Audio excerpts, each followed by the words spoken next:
McCole Hardman really is the only one to mention on the injury part.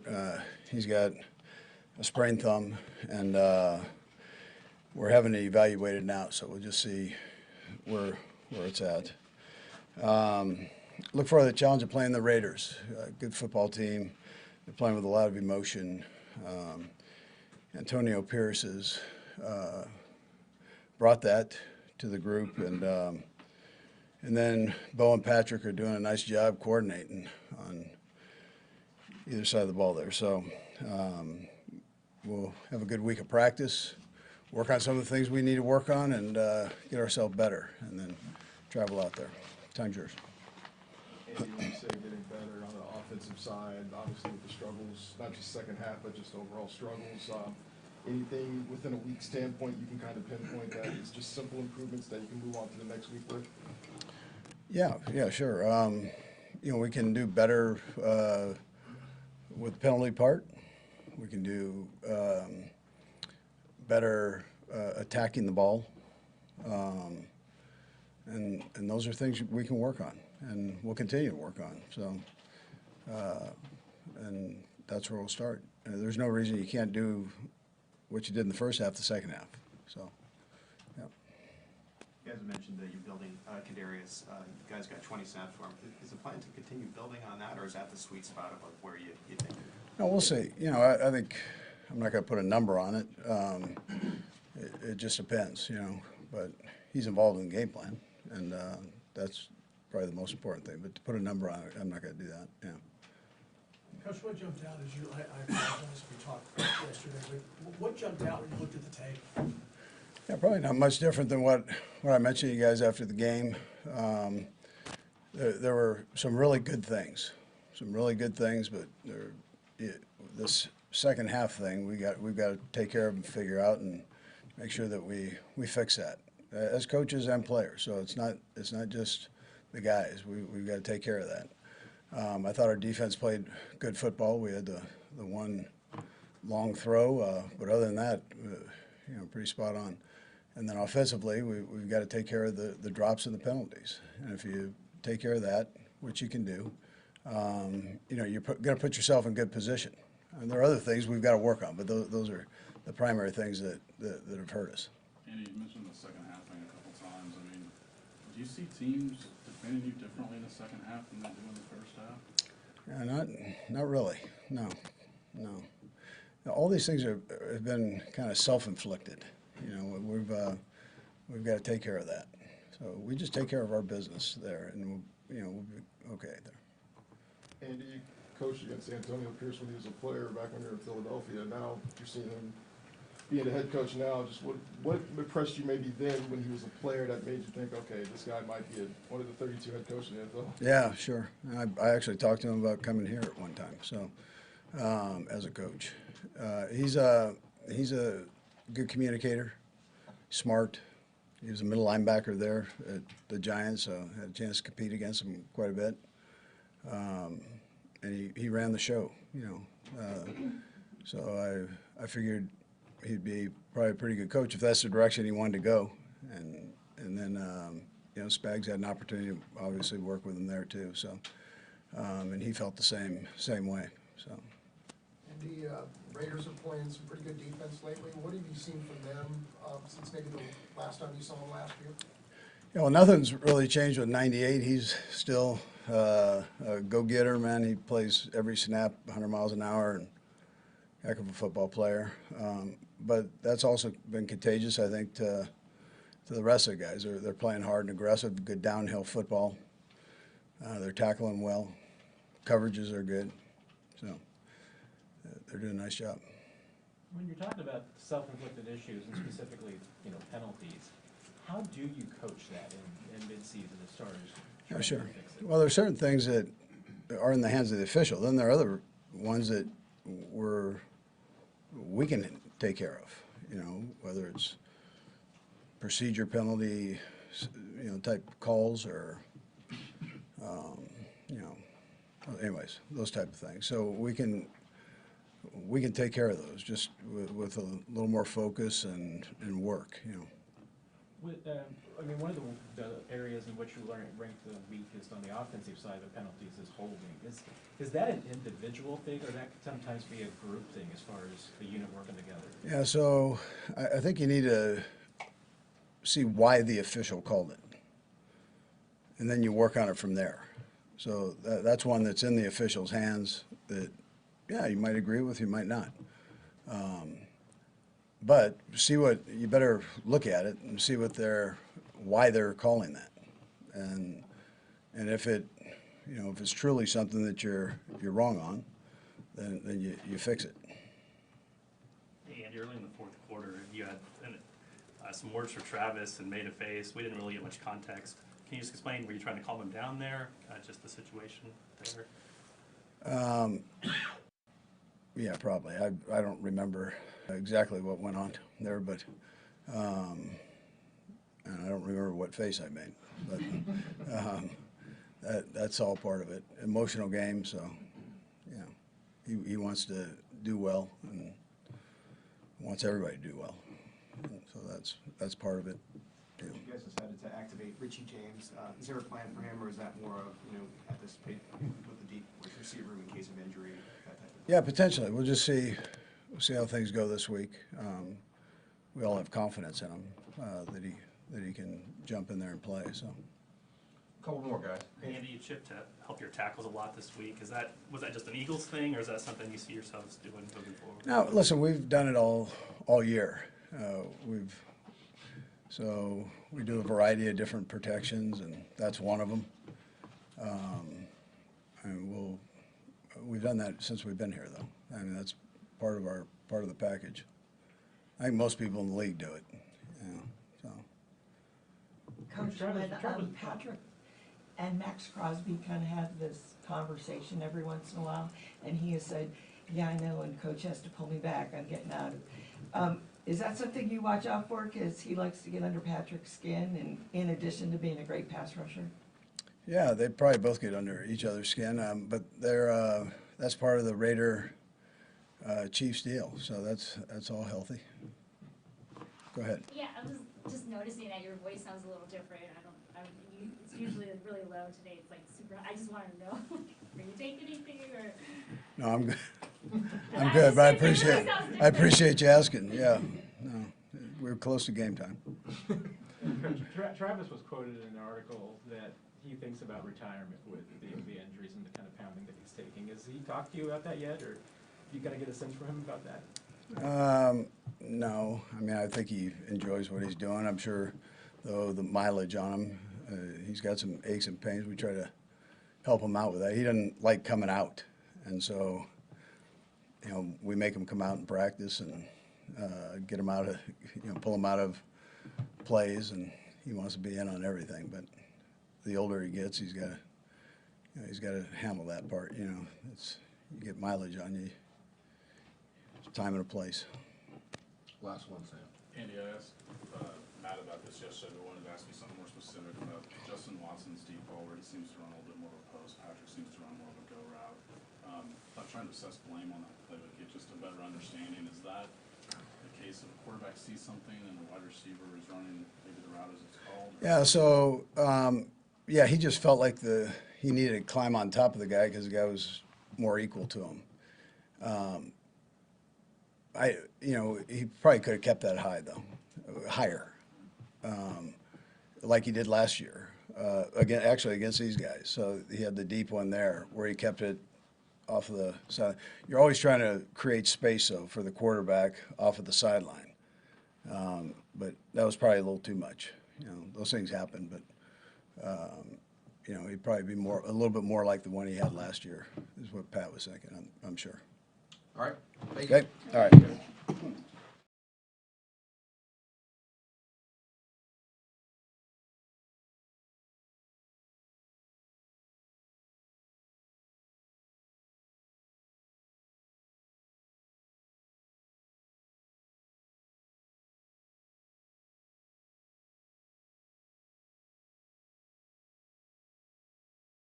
Hi, Patrick. Hello. Let me ask you a little bit. You and Max have had lots of conversations. Is he one of your favorite trash talking people on the field to talk to? I mean, I don't like playing against him because I know what type of player he is and the mindset he comes in with. Yeah, I mean, I don't talk a ton of trash. I mean, I just try to stay fired up and go out there and win. And he's the same way. He wants to win as much as anybody, and that's why I have so much respect for him. At the end of the day, we're competing. That's what competitors do. Like, does he push a certain button that can make you kind of? No, I don't think he's necessarily trying. I don't know if he's trying to push buttons. He just plays hard every single snap. And that's why he's one of the best players in the NFL. Patrick, how do you resolve the second half scoring issue? All you can do is go back to your fundamentals. Obviously, we had some opportunities in the second half this last game, but we didn't execute. And so we have to go back to our fundamentals and try to do those. And then hopefully with just steady progress and steady work, we start putting points on the board. There's been a lot of theories about the misconnections in the downfield passing. Every play's different, but is there something that kind of ties like how you can maybe be a little bit better with that? I mean, just a couple miscues here and there. I mean, at the end of the day, you just got to continue to work at it and try to connect on those as the games continue to go on and the games get bigger and bigger. And so hopefully those mistakes don't happen again and we can learn from them and hit them this next time. Is there something with the communication between you and the receivers that you can just fix in such a short amount of time in season? You know, because you've had all season to try to get it to where you wanted to go, but how do you try to fix it in season?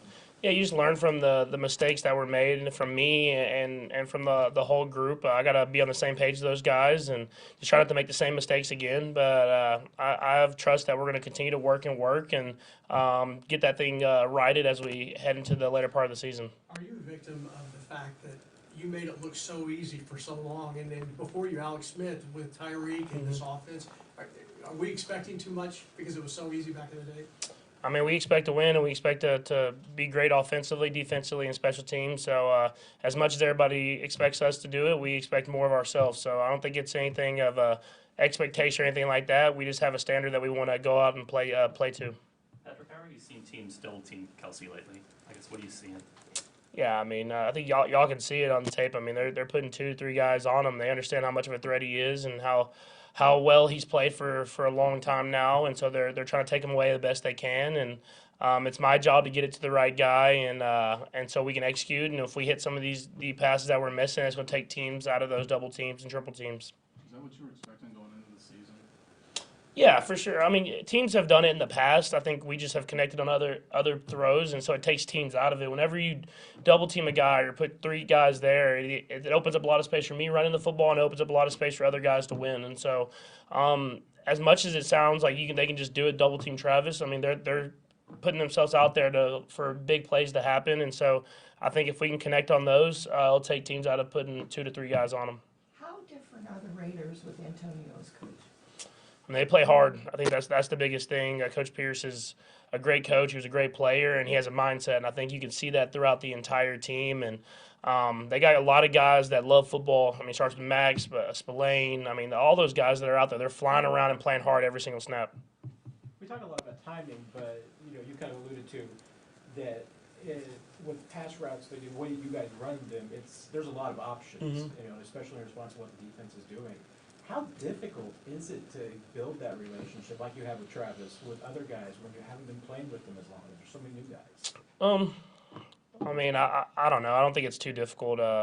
We've done it in the past with a lot of different guys, and so it just comes with reps. You continue to work at it. You learn from the mistakes that you make throughout a game and throughout a season, and you try to be better at it the next time you step on the field, and that's what we're trying to do. Go Sam and then Nate. Go Sam. Patrick, the second half thing, is it confounding to you at all? It seems like maybe the defenses, Andy said that there's not that much difference in the defense first half and second half. Obviously, the execution's different. Is it confounding to you, the reasons why that would be? I don't necessarily think so. I think it's just, like you said, it's execution. It's not having negative plays, or if that's missed passes, or if that's penalties, or whatever that is, and trying to just consistently have drives. I mean, I've preached it all year. Teams are going to try to make us drive the entire field, the entire game, not just the first half, and we have to prove that. If not, they're going to make us do that, and it's not like they're changing much. They're just going out there and staying with their game plan, and we have to execute ours. Patrick, I'm sure you might be aware of this, but there's only been one game this year where you guys haven't turned over the football. If you were to eliminate turnovers, just what do you think it will show the offense that it's capable of? I guess, if that's not a part of the equation. Yeah, I mean, it's just negative plays. I mean, I'll talk about penalties. I mean, if you look at the the big one, the interception, I throw to Justin Watson, the play was designed perfectly. He ran the route, and I just lobbed it instead of just firing it and flattening him off for a touchdown and takes 7 points off the board and really just changes the game. I mean, it's just turnovers are so big in this game, and we emphasize that. But I have to be better, and we have to be better at just eliminating negative plays, especially when you play a team like the Eagles. And so we're playing a great team this week that plays hard, and they're going to make us earn it. We have to go out there and show that we can do it. Thanks, Patrick. Thank you. Happy Thanksgiving. Thank you all.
Happy Thanksgiving. Happy Thanksgiving to you guys. How you doing? Good, you're playing the Raiders. Is it still Raider Hater Week? Is it still that rivalry that for years has been with Chiefs and Raiders? I tend to think so. AFC division game, which is very important for our standings right now. We're at 1-1 in the division, 2-1, something like that. So I think this game is even more important for standings. The Raiders shift of head coach. They've been doing a heck of a job of getting Josh Jacobs established. So they're a very good team, and they've shown a sense of fire over the last few weeks as they transition to a new head coach. So I think it's important to emphasize on how important this game is also to the young guys and, you know, the blood of this game and the history of this game and how it came about, even in between the owners. You mentioned Jacobs, and they've been pretty run-heavy. Just him in particular, how difficult is he to bring down? What does he do well? Everything, man. He can outrun you. He can run you over. Look at what he done a year ago, and he just picked up where he left off. Led the league in rushing yards last year, and what he's doing this year is carrying that team once again. So, you know, he's been outstanding so far, and over these past few weeks, they tend to lead even more on him, and he's been carrying that load. It's a short week. Does your body feel that when you play Monday, Sunday? Yeah, I think you feel it after every game. Every game gives you nicks and bruises, but so we have a few days in between, and Coach Reid does a heck of a job on adjusting practice for us to make sure we recover well. When you have a guy like Max Crosby on the other team, you're not facing him, but do you guys tend to watch each other? You're such a great defensive player. He's a great defensive player. Do you tend to watch each other and get motivated by what you see? Of course, in our respectable positions, I think it's helpful to watch people who succeed in their position. You know, Max Crosby, T.J. Watt, Michael Parsons. It's all something you can take from those guys and their ability to get after the quarterback or affect the game. From a quarterback disruption standpoint, how much do you relish the opportunity to face a quarterback for the first time, especially a rookie quarterback that's still kind of getting his legs under him a little bit here? Whether it's a rookie or a vet, I think it's still an opportunity for us to get after. Anybody else? Thank you guys. Thank you, everyone.